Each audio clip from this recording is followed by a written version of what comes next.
નમસ્કાર, હું છું પ્રિયા અને તમે જોઈ રહ્યા છો જનતા કી જાણકારી ન્યૂઝ। નજર કરીએ આજના સમાચારો।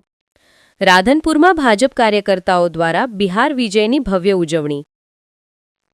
રાધનપુર રામલલ્લા ચોક ખાતે કાર્યકર્તાઓમાં ઉત્સાહ, ઢોલ નગારા સાથે વિજય ઉત્સવ। રાધનપુર વિધાનસભા ધારાસભ્ય લવિંગજી સોલંકી કાર્યક્રમમાં હાજર। પાટણ જિલ્લા ભાજપના પૂર્વ પ્રમુખ દશરથજી ઠાકુર સહિત કાર્યકરોનો ઉત્સાહી જવલ્લો। બિહાર ચૂંટણીમાં ભાજપની જીતને લઈ આનંદની લાગણી સાથે મીઠાઈઓ વહેંચાઈ। બિહાર ચૂંટણીમાં ભાજપની જીતને લઈ આનંદની લાગણી સાથે મીઠાઈઓ વહેંચાઈ।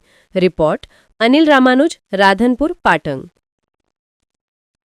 આજે બિહારની જે જીત થઈ છે એનડીએ સરકાર, એમાં યશસ્વી વડાપ્રધાન નરેન્દ્રભાઈ મોદી, અમિતભાઈ શાહની કુનેહ અને ચાણક્ય નીતિથી આજે બિહારની ચૂંટણીની અંદર એનડીએ સરકારનો ભવ્ય વિજય થયો છે।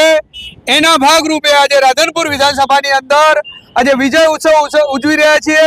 એની અંદર આજ વિધાનસભાના ધારાસભ્ય લવિંગજી ઠાકોર, મહામંત્રીભાઈ ભાવેશભાઈ, પ્રમુખશ્રીઓ મંડળના ચારે મંડળના સાથે પ્રમુખ મહામંત્રીઓ અને શહેરના નગરના લોકો સાથે આજે વિજય ઉત્સવ ઉજવ્યો છે અને મોઢ મીઠું કરી અને આજે વિજય ઉત્સવ ઉજવી રહ્યા છે।